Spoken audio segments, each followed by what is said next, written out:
जो इस्लाम हमें यह कहता है कि औरत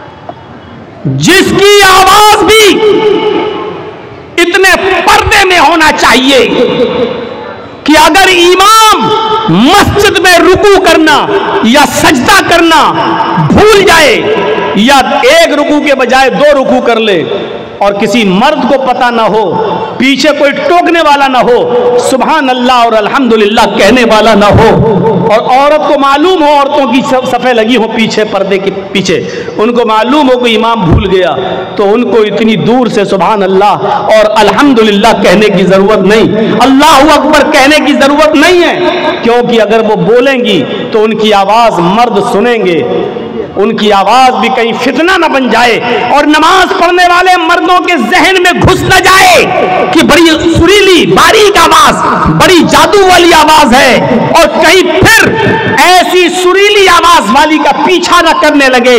इसलिए औरतों को हुक्म दिया कि वो तस्फीक करेंगी, यानी सुभान अल्लाह अल्लाहु अकबर नहीं कहेंगी, बल्कि वो ताली बजाएंगी। ऐसे हैं या ऐसे? और इस आवाज को जब इमाम सुनेगा तो समझ जाएगा कि मैं भूल गया हूं। गौर कर रहे हैं? सुभान अल्लाह कितना अच्छा जुमला है, अल्लाहु अकबर कितना प्यारा जुमला है। ज़मीन और आसमान नेकियों से भर जाते हैं, लेकिन औरतों को ये जुमला भी जोर से बोलने की इजाज़त नहीं है। मस्जिद के अंदर भी, जब मस्जिद के अंदर भी बोलने की इजाज़त नहीं है तो बाहर जलेबी वालों से जलेबी खरीदने के लिए 1 किलो दे दो, आधा किलो दे दो, ये तुम्हें परमिशन कहां से मिल गई? दुकानदार पे जाओ, दुकान पे शॉपिंग खरीदने के लिए बहस करो, साहब तुम तो इतने का दे रहे हो, बगल वाला तो इतने का दे रहा है, बहस करो, ये कहां से तुम्हें परमिशन मिल गई? आज के सुरियानियत के दौर में कदम कदम पर मेरे भाइयों वो दौर याद करो कि अबू बकर सिद्दीक ने सिर्फ 1 खजूर खा लिया था बस, और जब उसके गुलाम ने कहा कि ये खजूर तो मैं कहानत गढ़ के लाया हूं, किसी को मैंने कह दिया था कि तुम्हारी बीवी को बेटा होगा, आज उसको बेटा हुआ है तो वो खुशी में हमको दे गया। अच्छा, ये तो अल्लाह को मालूम है बेटा है कि बेटी है, तुमने कैसे बता दिया? कहा वो तो मैंने धूल में लाठी मारी और उसके घर में बच्चा पैदा हो गया। अबू बकर सिद्दीक पानी पीते गए और हलक में उंगली डालते गए और कै करते गए, फिर उंगली डाली, फिर कै किया, और जब तक पूरा खजूर तो खा लिया तक निकाल नहीं दिया तब तक सुकून नहीं मिला। और बाद में कहा हराम का 1 लुकमा अगर कोई खाता है, 1 लुकमा, तो अल्लाह ताला उसके दिल को सयाह कर देता है, सयाह काला कर देता है, और जब तक वो तौबा न कर ले अल्लाह उस नुक्ते को मिटाता नहीं है। तौबा कर लेता है तो नुक्ता मिटा देता है, और तौबा नहीं करता तो वो नुक्ता बढ़ते बढ़ते पूरे दिल को काला कर देता है। आज कदम कदम पर आप देख लीजिए, हमको एक वॉशिंग मशीन खरीदना है, वॉशिंग मशीन वाला कह रहा है साहब वॉशिंग मशीन 15,000 की है। आप ऐसा करते हो कि नहीं करते हो? साहब 15,000 रुपये तो नहीं है, 5,000 रुपये ले लो और बकिया किस्तें बांध लो। और किस्तें बांध दी गई, किस्तें बांध दी गई। अब वो भले ही 15,000 की जगह अब 16,000 दे रहे हैं, क्योंकि वो आपने एक लोन ले लिया है। अब आपको हर महीने 500 रुपया, 1000 रुपया आपको देना पड़ रहा है। मेरे प्यारे साथियों, ये चीज शरीयत के अंदर जायज नहीं है, क्योंकि एक चीज ये होती है कि ये 4 व्हीलर है, गाड़ी है 4 व्हीलर, यहां गवर्नमेंट ने वो लगा दिया है, इनकम टैक्स से जुड़ा हुआ है मामला। ये गाड़ी 15 लाख रुपए की है, जर्जी साहब अगर डायरेक्ट 15 लाख कैश दे रहे हैं तो इनकम टैक्स को जवाब देना पड़ेगा। यहां लोन लेना जायज है, इनकम टैक्स से बचने के लिए यहां लोन लेना जायज है। 5 लाख रुपए देकर बकिया 10 लाख रुपए का लोन कर देना ताकि इनकम टैक्स से हम बच सकें, यहां लोन लेना जायज है, क्योंकि गवर्नमेंट की नजर में आप आ जा रहे हैं तो ये मजबूरी है यहां। लेकिन हमारे पास ये मोबाइल खरीदने का पैसा है, ये मोबाइल 15,000 का है, मेरे पास 15,000 रुपए हैं भी, लेकिन इसके बावजूद भी हम 5,000 देकर 1,000 रुपए महीना हम बाद में आपको देंगे, तो ये चीज जायज नहीं है। आज कदम कदम पर ऐसी बुराइयां हमें देखने को मिलती हैं। आज हम हराम के किस लुक़मे तक पहुंच चुके हैं हमें पता नहीं है। हम नमाज भी पढ़ रहे हैं और हराम लुक़मे भी खा रहे हैं। हजरत आयशा फरमाती हैं, तुम्हारी कमर कमान की तरह झुकी क्यों ना जाए, दुआएं करते करते यानी तुम बूढ़े क्यों ना हो जाओ, जब तक तुम हलाल लुक़मा नहीं खाओगे और हराम लुक़मा नहीं छोड़ोगे, अल्लाह तुम्हारी दुआ को तुम्हारे सर से ऊपर नहीं ले जाएगा। क्रेडिट कार्ड अभी पूछो ना तो बड़े बड़े लोगों के पास क्रेडिट कार्ड मिलेगा। क्रेडिट कार्ड की हैसियत क्या आपको मालूम है? क्रेडिट कार्ड, बैंक आपके बैलेंस को देखते हुए क्रेडिट देती है आपको। क्रेडिट कार्ड 1 लाख रुपए आपको उधार दे दिया गया, आपने ले लिया। एक लिमिट होती है, इस लिमिट में आपको वो बैंक में उतना पैसा देना है तब तो ठीक, और जैसी वो लिमिट निकली आपके ऊपर परसेंटेज लगना शुरू हो गया, आपको अब मजीद देना पड़ेगा। अब 1,05,000 देना है, 1,10,000, क्योंकि आपने लिमिट के अंदर आपने पैसा जमा नहीं किया। कोई बैंक आपको 1 लाख रुपया उधार क्यों देगी? आपको क्यों देगी 2 लाख? आपको क्यों देगी 1 लाख? वो जानती है कभी ना कभी तो आप ऐसा करेंगे कि वक्त पर नहीं दे पाएंगे, कभी मजबूरी होगी आपके साथ, और जहां मजबूरी में आपने एक किस्त भी जमा नहीं की वहीं से आपके ऊपर ब्याज लगना शुरू होगा। इसीलिए उलमा ने बिल इत्तिफाक फतवा दिया है कि क्रेडिट कार्ड बनवाना जायज नहीं है और क्रेडिट कार्ड नाजायज। अब आप अंदाजा लगाइए, तो हमें ये इल्मी ये मदरसों से ये चीजें मिलेंगी आपको, या गहरा मुताला कीजिए। आज हर जबान में किताबें छप चुकी है, हर जबान में किताबें आ चुकी हैं। आप इस्लाम का मुताला कीजिए, हलाल और हराम को देखिए। मेरे भाइयों, कदम कदम पर आपको हराम और हलाल की तमीज आज उठ चुकी है, कदम कदम पर देखने को मिलेगा। तो बाप अपनी औलाद की अच्छी तरबियत करता है, माँ भी अपनी औलाद की अच्छी तरबियत करती है। तज़किरतुल हुफ़्फ़ाज़ में अल्लामा शम्सुद्दीन ज़हाबी ने नकल किया है कि एक औरत थी जिसके घर जब बच्चा पैदा हुआ, एक औरत थी जिसके घर में एक बच्चा पैदा हुआ, जब वो बच्चा पेशाब करता था तो उसकी माँ उसकी शर्मगाह पर पानी डाल दिया करती थी। बच्चे ने पेशाब किया, माँ ने पानी डाल दिया, बच्चे ने पेशाब किया, फिर माँ ने पानी डाल दिया। माँ पानी जरूर डाल दिया करती थी। आजकल हमारी माएँ क्या करती है, बच्चे की पैंट की चैन खोली, बेटा यहाँ खड़े होकर पेशाब कर ले, यहाँ खड़े होकर पेशाब कर ले, बेटा खड़े, 5 साल 6 साल का बच्चा खड़े होकर पेशाब, यहाँ बच्चा पेशाब करता, माँ पानी डाल देती। पहला दिन था उस बच्चे के चलने का, पहला दिन था बच्चे के चलने का। बच्चा जैसे ही पहला दिन खड़ा हुआ और उसको चलने लगा, उसको पेशाब लगा, बच्चे ने ऐसी पानी का बर्तन उठाया अपने कमजोर हाथों से और ऐसे लंगड़ाते हुए धीरे धीरे चाल से गया और दरवाजे के पास जाकर बैठ गया। माँ दूर से देख रही है कि देखे मेरा बेटा क्या करता है। वो बैठ गया, उसने अपना कपड़ा खुद उतार लिया, बैठ के पेशाब करने लगा। उसको मालूम नहीं कि पेशाब कैसे होता है, उसको पता नहीं इस्तिंजा कैसे होता है, उसको पता नहीं पानी किस हाथ में पकड़ना चाहिए और शर्मगाह किस हाथ में पकड़ना चाहिए, उसको नहीं मालूम। उसको सिर्फ इतना मालूम है कि मेरी माँ मेरी शर्मगाह पे पानी डाल देती थी, बस। उसने पेशाब किया और पानी अपनी शर्मगाह पे ऐसे ऐसे लिया और ऐसे डाल दिया, अपनी शर्मगाह पर पानी डाल लिया, ऐसे लिया और ऐसे पानी उड़ेल लिया। उसने धोया नहीं, वो जानता ही नहीं, बच्चा है छोटा, पहला दिन था चलने का।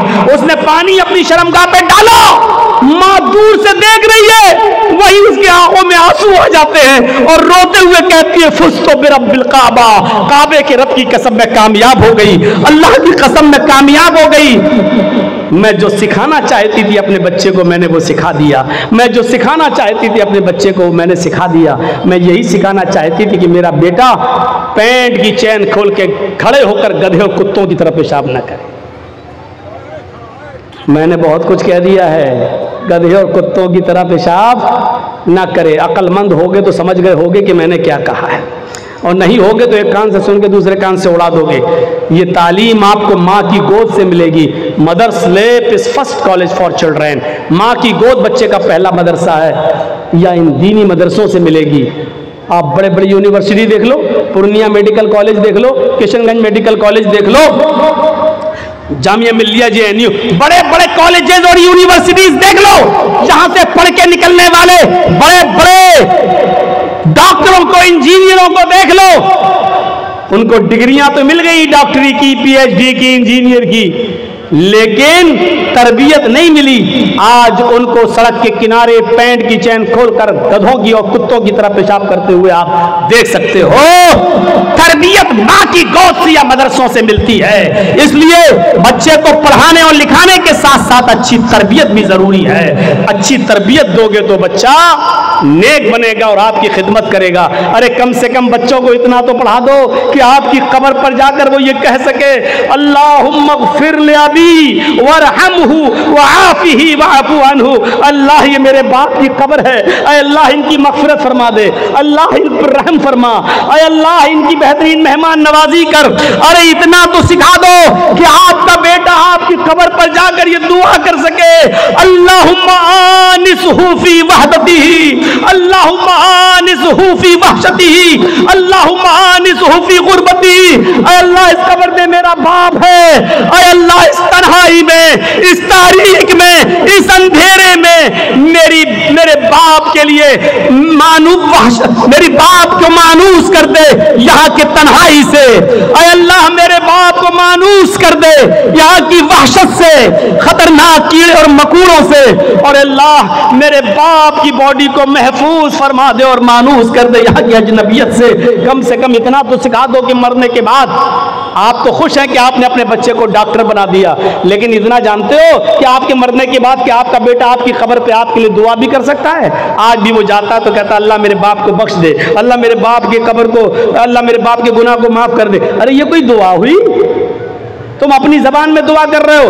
अरे दुआ भी करो तो वो दुआ करो जो अल्लाह के नबी ने बताई है, जो अल्लाह के नबी ने फरमाया है, अल्लाहुम्मा इन्ना भी फी जिम्मतिक व हब्ली जवारिक फक़ही मिन फितनतिल क़ब्रि व अज़ाबिन नार व अंता अहलुल वफ़ाई वल हक़ फ़ग़फ़िर लहू वरहमहू इन्नका अंतल गफ़ूरुर रहीम।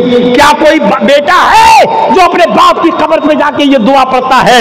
बाप तो तुम्हें डॉक्टर बना के चला गया, लेकिन तुम अपने बाप की कब्र पे जाके ये भी नहीं पढ़ सकते हो क्योंकि बाप ने तुम्हें ये नहीं सिखाया था।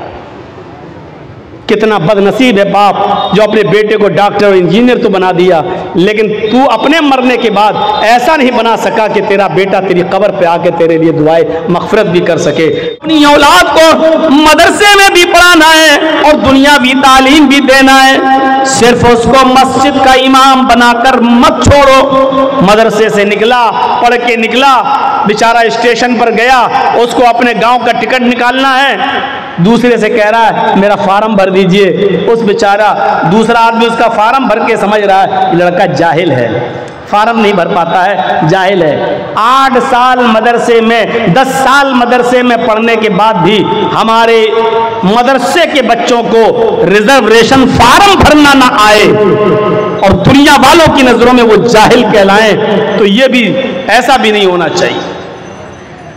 आज मदरसों को इतना स्ट्रांग करिए मेरे भाइयों कि वहां कंप्यूटर की भी तालीम हो। जरजीत साहब का एक दौर था जब आपके इलाके में और यहां जब आते थे तो अटैची भर के किताबें लाया करते थे। उठती नहीं थी अटैची, 5, 6, 10 किताबें भर के चलते थे, मुताला करते थे। कभी इस किताब को देख के तैयारी करना है, कभी उस किताब को। और आज ये ज़माना आ चुका है कि किताबें जरजीत साहब की अलमारी में रखी हुई हैं और मोबाइल में वो सारी किताबें डाउनलोड हैं। डाउनलोड सिर्फ हमारे इस मोबाइल में 20,000 किताबें मौजूद हैं, पूरी एक लाइब्रेरी है।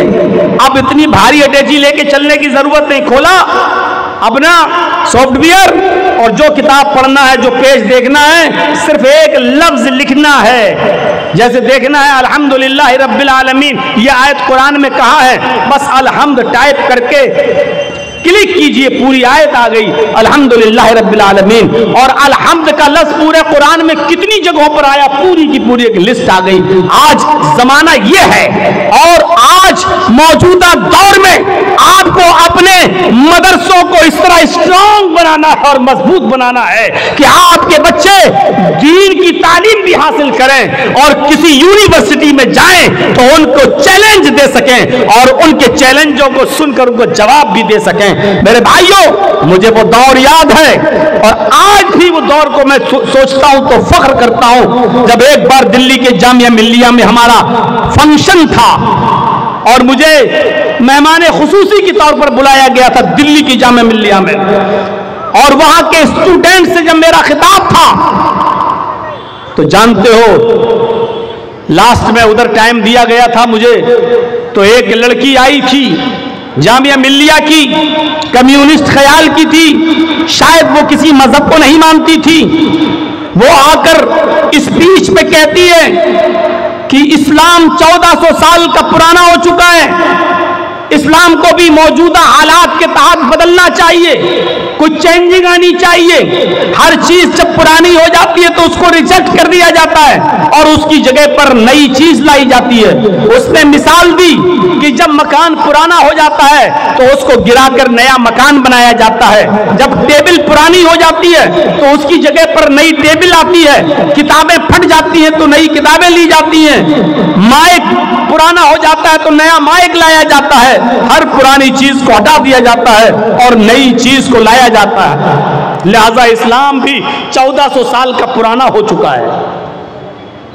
इस्लाम के यह अहकाम कि चोर के हाथ काटो, जानी को पत्थरों से मार मार के संसार कर दो बलात्कारी को, ये 1400 साल पुरानी बातें हैं जो पुरानी हो चुकी हैं। अब इस्लाम को भी चेंज होना चाहिए, इस्लाम को भी बदलना चाहिए। और उसने दौरान तकरीर ये भी कह दिया था कि जर्जी साहब चीफ गेस्ट की हैसियत से आए हैं, मैं इनसे गुजारिश करूंगी कि ये लोगों को बताएं और मॉडर्न माहौल के हिसाब से इस्लाम को पेश करने की कोशिश करें। या तो उसके बाप ने उसको सही तरबियत नहीं दी थी या फिर उसका जहन कहीं खराब था। बहरहाल उस लड़की की तकरीर खत्म हुई, फिर 2-4 लोग और बोले और लास्ट में जब मेरा नंबर आया तो मैंने आधे घंटे का टाइम था, मैंने 15 मिनट 20 मिनट और स्कूल और कॉलेज के बारे में बोला। उस जमाने में ये मोबाइल का जमाना नहीं था और ये जमाना नहीं था वीडियो नहीं बनती थी, आइडियो में कोई तकरीर होगी हमारे पास। मेरे प्यारे साथियों, उस जमाने में फिर लास्ट के 10 मिनट को मैंने लिया और लेने के बाद मैंने कहा कि हमारी एक बहन आई थी, वो कह रही थी कि इस्लाम को भी बदलना चाहिए, 1400 साल पुराना हो चुका है। हमारी सिस्टर को पता नहीं इस्लाम कुदरती मजहब है, इस्लाम नेचुरल है और कुदरती और नेचुरल चीजें नहीं बदलती हैं। मसनूई चीजें, आर्टिफिशियल चीजें बदली जाती हैं, कुदरती चीजों में तब्दीली नहीं होती है। हमारी सिस्टर ये भूल गई, सड़क आर्टिफिशियल होती है, पुरानी हो गई नई बनेगी। आपकी टेबल आर्टिफिशियल है, पुरानी हो जाएगी नई आएगी। लेकिन मुझे एक भी कोई कुदरती चीज ऐसी बताइए मेरी बहन, मुझे एक भी नेचुरल चीज ऐसी बताइए जो पुरानी और बदल गई हो। मैं देखता हूं आम का पेड़ आम देता है, अमरूद का पेड़ अमरूद देता है, अंगूर की बेल में अंगूर लगते हैं, तरबूज की बेल में तरबूज लगते हैं। मैं देखता हूं ये तरीका बहुत दिनों से चला आ रहा है, बहुत पुराना हो चुका है। मेरी बहन, क्या आप इस तरीके को बदलने की बात करोगी और क्या अल्लाह से कहोगी जो भी तुम कहती हो ऊपर वाले को, क्या ये कहोगी हाय प्रभु, हाय ईश्वर, हाय अल्लाह, ये बहुत पुरानी चीजें हो गई कि आम से आम, अमरूद से अमरूद, अंगूर से अंगूर पैदा होता था, अब आम में तरबूज होना चाहिए, अंगूर में बेर होना चाहिए और एप्पल के पेड़ में अब ऑरेंज होना चाहिए। अब ये पुराना हो चुका है, अब कुछ जिद्दत चाहिए और नई चीज चाहिए। चेहरा देखने लगी, ये क्या टॉपिक आ गया। सोच रही थी कि मौलाना कहेंगे कि हाँ, इस्लाम को भी मौजूदा दौर के हालात बदलना चाहिए। मैंने उसको एक ऐसी मिसाल दी जिस पे सारी पब्लिक हंस दी। मैंने कहा सिस्टर, कुदरती चीजें कभी नहीं बदली। सूरज पूरब से निकलता है, ईस्ट से, पश्चिम में, वेस्ट में डूब जाता है। ये तरीका भी बहुत पुराना हो चुका है। ये तो इस्लाम से भी ज्यादा पुराना है। ये तो जिस दिन से सूरज की तख्लीक हुई उसी वक्त से ऐसा हो रहा है। मैं कहता हूं कि यह भी पुराना हो गया। अब क्या आपकी अकल यह कहती है कि आप सूरज को ईस्ट के बजाय वेस्ट से या नॉर्थ से या साउथ से निकलना चाहिए? आप क्या इस तरीके को बदल सकती हैं? सिर्फ देखे जा रही है कि बात क्या हो रही है। मैंने उसको लास्ट में यहां घसीटा। मैंने कहा सिस्टर, यह तरीका भी बहुत पुराना हो गया है। मां के पेट से पहले बच्चा पैदा होता है, फिर धीरे धीरे जवान होता है और लास्ट में बूढ़ा होकर मर जाता है। हमने कहा यह सिस्टम भी बहुत पुराना हो चुका है। क्या आप अपने घर में अपनी मां, बहन, बेटियों से इस सिस्टम को बदलने की बात करोगी? क्या ये कहोगी कि अब मां के पेट से बूढ़ा पैदा होना चाहिए? खिलाने पिलाने की क्या जरूरत है? पहले बूढ़ा हो, फिर धीरे धीरे जवान हो, फिर बच्चा हो के मर जाए। क्या तुम ये तरीके को बदलने की बात करोगी? फिर मैं थोड़ा जोश में आया और फिर मैंने चीखते हुए कहा, मेरी बहन, ये सारी कुदरती चीजों को तुम नहीं बदल सकती हो। चलो, अपने कॉलेज के प्रोफेसर बैठे हुए हैं तुम्हारे जामिया मिल्लिया के, इनसे कहिए कि 2-2, 4 और 4-4, 8 ये पढ़ाते हुए तुम्हें जिंदगी हो गई है और ये तरीका भी बहुत पुराना हो चुका है। मैथमेटिक्स के इस उसूल को बदलिए। अब 2-2, 3 और 3-3, 5 पढ़ाइए। आपके कॉलेज के प्रोफेसर इस तरीके को बदल कर दिखा दें। और जब ये चीजें नहीं बदल सकती तो इस्लाम भी नहीं बदल सकता। इस्लाम कुदरती निजाम है। इस्लाम का निजाम अल्लाह की तरफ से है और कुदरती चीजों में तब्दीली नहीं होती है। आपको इस्लाम लाना है तो वही पुरानी चीजों पर अमल करना होगा। दुनिया कहती है कि बहुत तरक्की कर रही है, आगे की तरफ देख। मैं कहता हूं कि तुम 1400 साल पीछे की तरफ देखो, बहुत तरक्की कर जाओगे।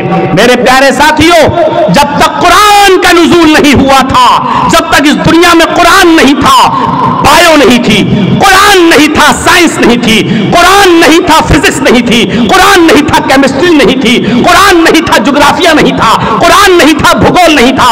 ये सारे इल्म देन है कुरान के, क्योंकि कुरान इन तमाम उलूम से भरा पड़ा है और कयामत की सुबह तक सारे उलूम जो कुरान में छिपे हैं एक एक करके सामने आते रहेंगे। क्योंकि कुरान में साइंस भी है, कुरान में टेक्नोलॉजी भी है, कुरान के अंदर फिजिक्स भी है और कुरान के अंदर केमिस्ट्री भी है, कुरान के अंदर मैथ भी है, कुरान के अंदर साइंस भी है, कुरान के अंदर बहुत कुछ है।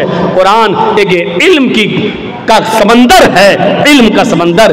और इसीलिए तो अल्लाह के नबी ने फरमाया, खैरुकुम मन तअल्लमल कुरान व अल्लमा, तुम में सबसे बेहतर लोग वो हैं जो कुरान को खुद सीखते हैं और दूसरों को सिखाते हैं।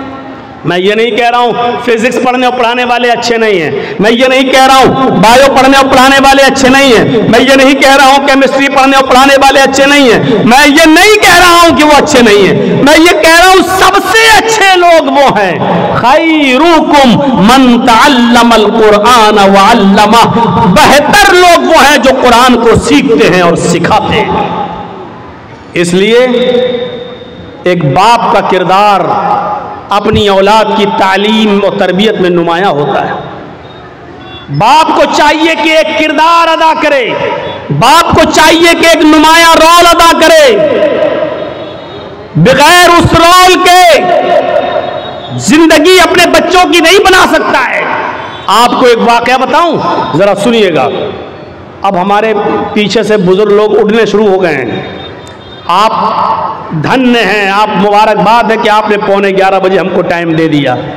11:15 बजे टाइम बहरहाल बिहार की सरजमीन पे मिलता नहीं है। ये मैं खुद ताज्जुब कर रहा हूँ। मैं बहुत गहरी नींद में था, हाजी साहब आए, कहने लगे आपका टाइम हो गया। मैंने घड़ी देखी, मैं उठा, मैंने कहा हो गया। हमसे तो कहा था 1 बजे टाइम आएगा, आई साहब कहने लगे लोग चले जाएंगे, इसलिए तय ये हुआ कि उनको पहले दे दिया जाए, जल्दी आइए, आपके बाद भी किसी को बोलना है। मैं खुद शौक रह गया कि आज इतनी जल्दी टाइम, और जब दिया है तो मेरे भाइयों सुन लीजिए, बाप की तरबियत एक अहम रोल होती है, और बाप से ज्यादा माँ की तरबियत। इन दोनों चीजों पर मैं आऊंगा, पहले बाप की तरबियत देख लो।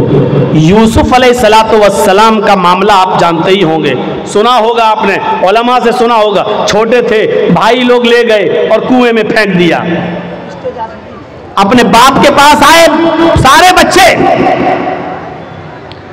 और रोते हुए क्या कहने लगे, या अबाना इन्ना ज़हबना नस्तबिकु व तरकना यूसुफ इंद मताइना फ़अकलहु ज़िब। अय मेरे अब्बू जान, हम यूसुफ को अपने साथ ले गए, अपने सामान के पास यूसुफ को बिठा दिया और कहा कि तुम इस सामान की देखरेख करना। हम लोग खेल कूद में लग गए और यूसुफ को भेड़िया खा गया। शॉर्ट कर देता हूं इस वाक़े को, लंबा वाक़या है। यूसुफ अलैहिस्सलातु वस्सलाम कुएं में फेंक दिए गए। एक काफिला आया, पानी निकालना चाहता था, झांक के देखा तो लड़का यूसुफ अपने काफिले वालों से कहा, या बुशरा हाजा गुलाम, आए काफिले वालों खुशखबरी हो, हमें तो बच्चा मिल गया। उठाया जल्दी से उस बच्चे को, कहने लगे जल्दी इसको ले चलो, मिस्र के बाजार में बेचो।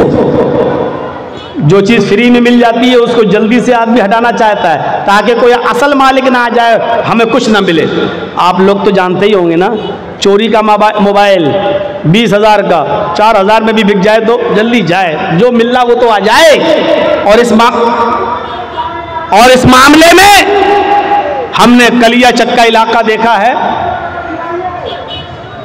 20-20 हज़ार के मोबाइल 2-2 हज़ार रुपए में भी जल्दी से। तो चोरी का माल आदमी जल्दी से निकालने की कोशिश करता है। अब ये बच्चा जो उनको कुएं में मिला, इसका असल बाप ना आ जाए कहीं ये बच्चा ले ना ले, इसलिए इसको बेच दो पहले। तो हजरत यूसुफ अलैहिस्सलातु वस्सलाम को बेच दिया गया मिस्र के बाजार में। और ये तो आप जानते हैं कि वो कितने खूबसूरत थे, उनकी खूबसूरती का जिक्र कुरान में आया है, लेकिन बिके कितने में, उनकी कीमत क्या लगी मिस्र के बाजार में। वशरऊहु बिस्समनिन बख्सिन दराहिम मअदूदा, ये है उनकी कीमत। वशरऊहु बिस्समनिन बख्सिन दराहिम मअदूदा, चंद खोटे सिक्कों में बेच दिए गए, चंद खोटे सिक्कों में बेच दिए गए। चले जाते, बादशाह मिस्र के घर में आए। बादशाह ने अपनी बीवी से कहा, बहुत से लोग नाम लेंगे, जुलेखा जुलेखा, किसी सही हदीस में नहीं आया, इसलिए जब नाम आया नहीं तो हम नाम लेंगे नहीं, हम सिर्फ यही कहेंगे बादशाह की बीवी। बादशाह मिस्र ने अपनी बीवी से कहा, खिलाओ पिलाओ पालो पोसो बड़ा करो, बड़ा होगा, हमारी कोई औलाद नहीं, हम इसको अपना बेटा बना लेंगे, या ये आगे चलकर हमको कोई फायदा पहुंचाएगा। देख रेख होती रही, खिलाती रही, पालती रही, पोसती रही, बड़ा यूसुफ बड़े हो गए, जवान हो गए, बालिग हो गए। अब एक और इम्तहान, इधर बालिग हुए, उधर बादशाह की बीवी का ही दिल आ गया यूसुफ पर। नबी बनने से पहले इम्तहान देखिए, बादशाह मिस्र की बीवी का दिल आ गया, यूसुफ को बरगलाने लगी, बहकाने लगी, अपनी तरफ माइल करने लगी। यूसुफ बचते रहे, बचते रहे, बचते रहे, बहाना करते रहे, बचते रहे। धीरे धीरे चर्चा हो गया औरतों में, मिस्र की औरतों में चर्चा हो गया। और चर्चा क्या हुआ, देखो बादशाह की बीवी गुलाम को दिल दे बैठी, बादशाह की बीवी ने गुलाम को दिल दे दिया। और औरतों में चर्चा जब होता है ना तो बहुत खतरनाक चर्चा होता है। कोई बात आपको जल्दी से पूरे इलाके में फैलाना हो तो 2-4 औरतों को बता दो, शाम नहीं होगी फैल जाएगी। औरतों में चर्चे बहुत जल्दी होते हैं। वो एक वाकया सुना है, एक आदमी देखना चाहता था कि मेरी बीवी का पेट कितना मजबूत है, उसका हाजमा कैसा है, उस कोई बात अपने दिल में रख पाती है, संभाल करके नहीं रख पाती। एक दिन गया और तरबूज काट के लाया और तरबूज को दुपट्टे से ढक दिया। तरबूज लाल रंग का था, उसने दुपट्टे से तरबूज को ढक दिया और लाल रंग ने उस दुपट्टे को लाल कर दिया। और ऐसे लेकर वो अपने घर में घुसा। उसकी बीवी ने कहा ये क्या है? उसने कहा चुप चुप चुप, चल चल है रुक। वो गया और अलमारी में उसने तरबूज रख दिया, कटा हुआ तरबूज। बीवी ने कहा दे क्या है उसमें, दिखाओ मुझे क्या है, क्या लेके आए हो? उसने कहा देखो तुम मेरी बीवी हो, तुम्हें हम सही सही बता देते हैं, बीवी से कोई बात छुपानी नहीं चाहिए। एक आदमी से लड़ाई हो गई थी मेरी, मैंने उसकी गर्दन काट दी, मैंने उसका सर कलम कर दिया और दिन में हम उसके गर्दन को फेंक नहीं सकते, कहीं पुलिस पकड़ लेगी, इसलिए रात जब हो जाएगी तब हम नदी में फेंकने जाएंगे उसका सर। तुम चुप रहो, किसी को बताना नहीं। नहीं नहीं नहीं, मेरा आदमी फंस जाएगा, मैं क्यों बताऊंगी किसी को? नहीं नहीं नहीं, ठीक ठीक ठीक, चलिए। 4 बजे के आसपास, 3 बजे के आसपास दिन में उसने तरबूज रखा था अलमारी में और मगरिब की अजान होने तक पुलिस आ गई उसके घर में। पुलिस छापा मारा। इसने कहा ये कहां जा रहे हो? कहा मुझे पता चला है कि तुम किसी आदमी की गर्दन काट कर लाए हो। घर खोलो। लेडीज पुलिस भी थी साथ में। पूरा घर छान मारा, अलमारी खोलने की नौबत आई। कहा साहब मैं आपको खुद ही बता देता हूं, मैंने किसी का सर नहीं काटा वाटा है, आपने मेरा पूरा घर चेक कर लिया है, इस अलमारी को भी चेक कर लीजिए, मैं खुद खोल देता हूं। अलमारी खोली उस आदमी ने। कहा साहब सर नहीं काटा है, ये तरबूज के मैंने 2 टुकड़े कर दिए थे, तरबूज को मैंने दुपट्टे में लपेट लिया था और इस तरबूज को मैंने लाकर यहां रख दिया। तरबूज लाल था इसलिए दुपट्टा लाल हो गया। बीवी को मैंने सिर्फ ये कहा कि मैं एक आदमी का सर काट के लाया। ये देखना चाहता था कि बीवी पर कितना भरोसा किया जाए, ये औरतें पेट की कितनी मजबूत होती हैं, ये देखना चाहता था। सर देख लिया, आज के बाद यकीन आ गया कि कोई बात भी बीवी तक को बताने के लायक नहीं। पुलिस वाले भी तरबूज देख के हंसने लगे और कहने लगे कि तुम्हें आज तजर्बा हुआ है। हम भी पुलिस में हैं, लेकिन खास बात हम भी अपनी बीवी को नहीं बताते हैं। मसल मशहूर है ये, औरतों में चर्चा हो गया। यूसुफ को अपना दिल दे बैठी बादशाह की बीवी। अब उसकी जब बदनामी होने लगी चारों तरफ, तो उसने कहा अच्छा, औरतों की चालें बड़ी खतरनाक होती हैं, जानते हो ना? और ना जानते हो तो मैं आपको बताऊं, मेरी माँ बहनें नाराज हो रही होंगी, ये मौलवी क्या कह रहा है, गुस्सा मत होइए। कुरान ने खुद कहा है इन्ना कैदकुन्ना अज़ीम, इन औरतों की चालें बहुत खतरनाक होती हैं। औरतों की चाल, सिर्फ खड़े होकर अगर 2 आंसू बहा दे तो आप दीवाने हो जाएंगे। ओह कितना जुल्म हुआ है बेचारी पर, देखो बेचारी कैसे रो रही है। अरे इसके आंसुओं ही में तो सारे जुल्म छिपे हुए हैं। कितनी जल्दी आदमी, 4 तरफ आदमी और खड़ा हो, वो औरत रो दे बीच में तो चारों को हमदर्दी आ जाएगी। बहन रोते नहीं है, अरे नहीं नहीं नहीं, सब उससे हमदर्दी करने लगेंगे। कुरान की आयत पर एतबार करिए, इन्ना कैदकुन्ना अज़ीम, इन औरतों की चालें बड़ी खतरनाक होती हैं। अब बादशाह मिस्र की बीवी ने चाल चली, सारी औरतों की दावत दे दी, सारी औरतों को बिठा दिया, एक एक फल सबको सामने फल रख दिए, एक एक छुरी दे दी और कहा जाओ फल खाओ। सारी औरतें काट काट के फल खाने लगी। इधर यूसुफ से कहा यूसुफ इनके सामने से गुजर जाओ। यूसुफ अलैहिस्सलाम उन औरतों के सामने से गुजरे। उन औरतों ने जैसे ही देखा यूसुफ अलैहिस्सलाम के हुस्न को, उनकी खूबसूरती को, इधर देखा उधर फल के बजाय हाथों पर उंगलियां, छुरियां चला दी, उंगली कट रही है और वो देखती चली जा रही हैं। उंगली कट रही है लेकिन देख रही है, तकलीफ नहीं हो रही है। कभी कभी आप बहुत तेज एक्सीडेंट कर जाएं और आपका सर किसी दीवार से बहुत तेज टकरा जाए तो उस वक्त आपको तकलीफ नहीं होगी। 15 मिनट के बाद, 20 मिनट के बाद, आधे घंटे के बाद आपको दर्द की तकलीफ होगी। ऐसे ही ये औरतें यूसुफ के हुस्न को देखकर शस्त्र रह गई, हाथों की उंगलियां कट कट के जमीन पर गिर रही हैं, लेकिन इन औरतों को तकलीफ नहीं हो रही है। और उंगली कटी नहीं थी, ऐसे छुरी चल गई हो ना, थोड़ी सी कट गई, नहीं, कत्ता न आई दिया हुन्ना। अरबी जबान में कत्ता यक्ताओ के माना काटना और कत्ता युकत्ते तख्ती के माना होते टुकड़े टुकड़े करना। उन औरतों ने अपनी उंगलियां काटी नहीं थी बल्कि कट कट के गिरने लगी, टुकड़े टुकड़े होने लगी। अल्फाज की ज्यादती माना की ज्यादती पर दलालत करती है। उन औरतों की उंगलियां कई जगह से कटी और चीख कर कहने लगी, मा हाजा बशरा, मा हाजा बशर, ये कोई इंसान है ही नहीं। आए बादशाह मिस्र की बीवी, तू किसको दिखा रही है? ये तो इंसान लगता ही नहीं है। इन हाजा इल्ला मलकुन करीम, ये तो कोई बुजुर्ग फरिश्ता नजर आता है, ये तो कोई फरिश्ता दिखाई देता है, फरिश्ता दिखाई देता है। यानी अभी सिर्फ बादशाह मिस्र की बीवी का दिल था, अब मिस्र की सारी औरतों का दिल आ गया। अब सारी चाहने लगी यूसुफ मेरे हो जाएं, यूसुफ हमारी तरफ माइल हो जाएं। अब बादशाह की बीवी ने कहा, देखा तुम ताने मारती हो ना, अब बताओ मेरा क्या कसूर है, बताओ मेरी क्या गलती है?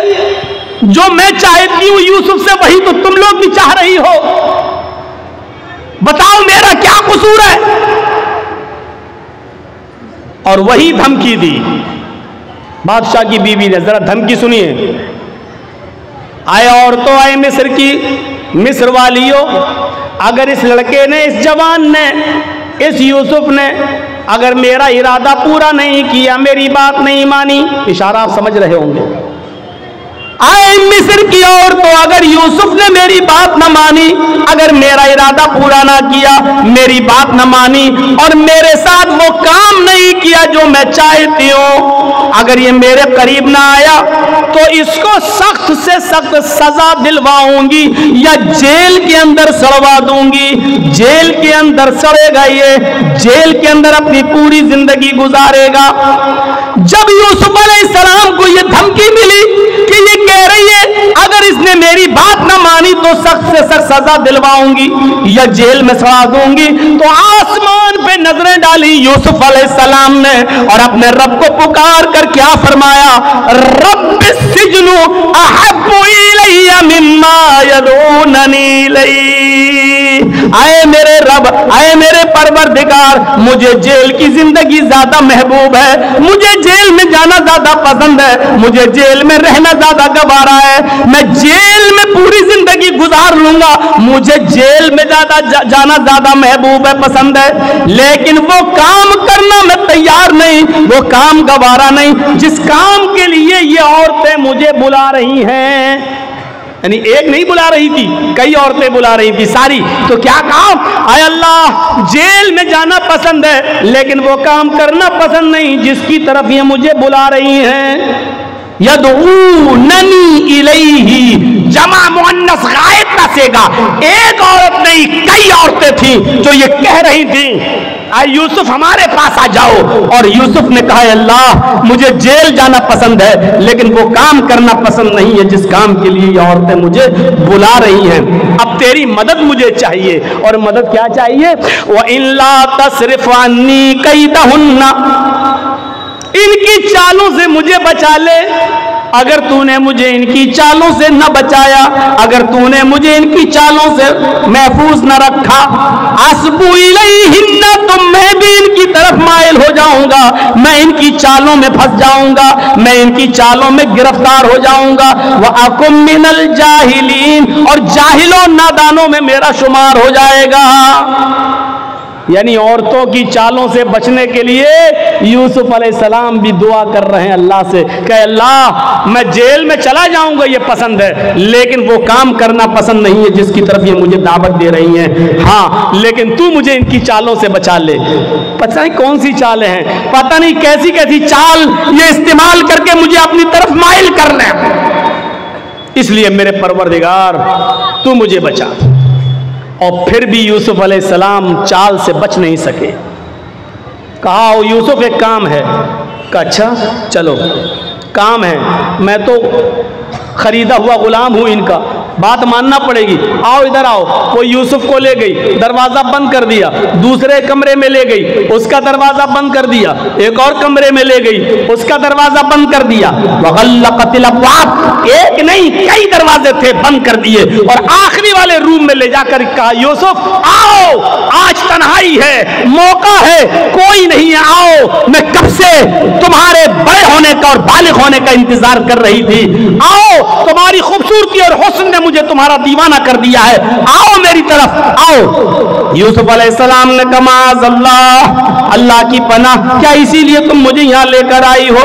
वहां से भागते हैं, औरत भी पीछे पीछे भागती है, पहले दरवाजे से भागने में कामयाब हो गए, दूसरे दरवाजे पे पहुंचे, औरत भी पीछे पीछे भाग रही है, दूसरे दरवाजे से निकलने में कामयाब, तीसरे दरवाजे पर पहुंचते हैं, दरवाजा पकड़ के खोल ही रहे हैं कि पीछे से औरत आती है और उनकी कमीज पकड़ के खींचती है, पीछे से कमीज फट जाती है, पीछे से कुर्ता फट जाता है। यूसुफ अलैहिस्सलाम का पीछे से कुर्ता फटता है, सामने का दरवाजा खुलता है, दरवाजा खुलता तो क्या देखते हैं, उस औरत का शौहर खड़ा है, बादशाह सामने खड़ा है। इस औरत ने फौरन इल्जाम लगाते हुए फरमाया, आए मेरे सरताज, आए मेरे शौहर, जो तुम्हारी बीवी पर गलत नजर डालकर उसके साथ बुरे काम के इरादे से अंदर दाखिल हो जाए, बताओ उसकी सजा क्या होनी चाहिए सिवाय जेल के? मक्र फरेब करके यूसुफ अलैहिस्सलाम को जेल पहुंचा दिया गया। मुफस्सिरीन का इख्तिलाफ है, किसी ने लिखा 7 साल जेल में रहे, किसी ने लिखा 10 साल जेल में रहे, बहरहाल एक लंबी मुद्दत जेल में काटी। ख्वाब की ताबीर का इल्म दिया गया, इधर मिस्र में कहत पड़ गया, बादशाह बड़ा परेशान। बताया गया ख्वाब की ताबीर के बारे में, ये जेल में एक नौजवान है जो बताता है, बहरहाल बादशाह ने कहा उसको वहां से आजाद करो, जो ख्वाब की ताबीर बताता है वही उसका इंतजाम भी करेगा। और उनको जेल से निकाला गया और मुल्क मिस्र का बादशाह बना दिया गया। जब मुल्क मिस्र का बादशाह बनाए गए, यूसुफ अलैहिस्सलाम मिस्र के बादशाह बन गए, तो यूसुफ अलैहिस्सलाम के पास एक कमीज थी। अब आप गौर करो, छोटे से थे, कुएं में डाले गए, फिर बेचे गए, फिर बड़े हुए, मुख्तलिफ मराहिल से गुजरे, 10 साल 7 साल या 10 साल जेल में रहे, कितने साल वो अपने माँ बाप से दूर रहे। अब जब मिस्र के बादशाह बने तो अपने बाप के पास एक आदमी को भेजा, कुर्ता था अपना, कमीज ये उतारी और दिया कि लो इस कुर्ते को फला फला बस्ती में ले जाओ, और याकूब नाम का एक बूढ़ा आदमी तुम्हें मिलेगा, ये कमीज उस बूढ़े आदमी को दे देना, वो पहचान लेगा ये कमीज किसकी है। यूसुफ अलैहिस्सलाम जो चीज बताना चाहता हूं मेरे साथियों वो सुनो, जो चीज मैं बताना चाहता हूं अब सुनो। वो कासिद, वो दूत, वो एलची जब यूसुफ अलैहिस्सलाम की कमीज लेकर उनके बाप के पास पहुंचा, कहने लगा मिस्र के बादशाह ने ये कमीज आपको दी है और कहा है कि ये कमीज देते ही वो मुझे पहचान लेंगे ये कमीज किसकी है। बादशाह ने, वो याकूब अलैहिस्सलाम ने ऐसे कमीज ली, देखा, आंखें कमजोर थीं, निगाहें काम नहीं कर रही थीं, उस कमीज को ऐसे नाक पे रख के सूंघा, कहने लगे ये तो यूसुफ की कमीज है। आए कासिद, ये तो यूसुफ की कमीज है, मैं जानता हूं। अभी ये नहीं बताया कि वो मेरा बेटा है, और उधर यूसुफ ने नहीं बताया कि याकूब मेरे बाप है। ये कमीज तो यूसुफ की है। कहा जी उन्होंने ही देके भेजा है मुझे। तो याकूब अलैहिस्सलाम ने जो पहला सवाल किया उस सवाल पर गौर करो। अपने बच्चों को पढ़ाते हो ना, सुनो, यूसुफ अलैहिस्सलाम ने जो पहला सवाल किया वो सवाल क्या था? कैफ़ तरकतहू, तुमने यूसुफ को किस हाल में छोड़ा? तुमने यूसुफ को किस हाल में छोड़ा? कासिद ने जवाब दिया, तरकतहू मलिक मिस्र, मैंने तो उनको मुल्क मिस्र का बादशाह देखा है। यानी वो तो इस वक्त बादशाह है मुल्क मिस्र के।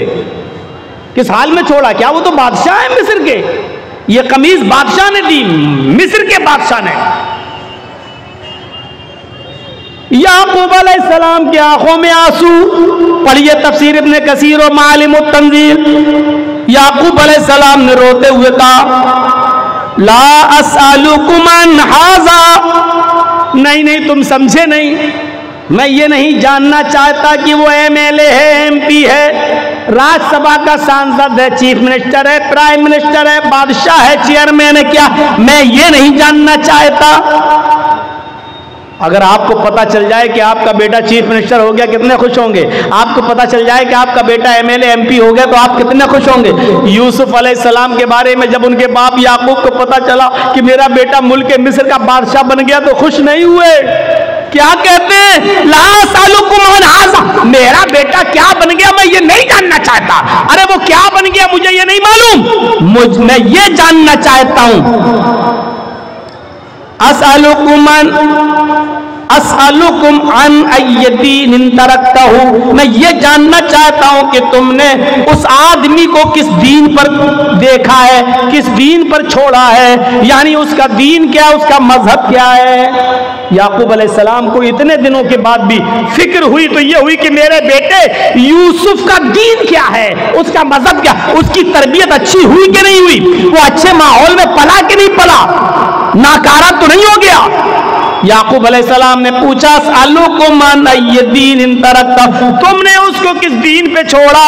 तो कासिद ने जवाब दिया, अच्छा दीन के बारे में जानना चाहते हो क्या? हाँ। कहा, क़ाल यशहदु अन ला इलाहा इल्लल्लाह, मैं उसका दीन नहीं जानता, बस इतना जानता हूं कि वो लोगों से ये कहता है कि अल्लाह के अलावा कोई माबूद नहीं, वो लोगों से ये कहता है कि एक अल्लाह की इबादत करो, अल्लाह के अलावा तुम्हारा कोई माबूद नहीं, उसी की इबादत करो, उसी को सजदा करो, उसी से मांगो।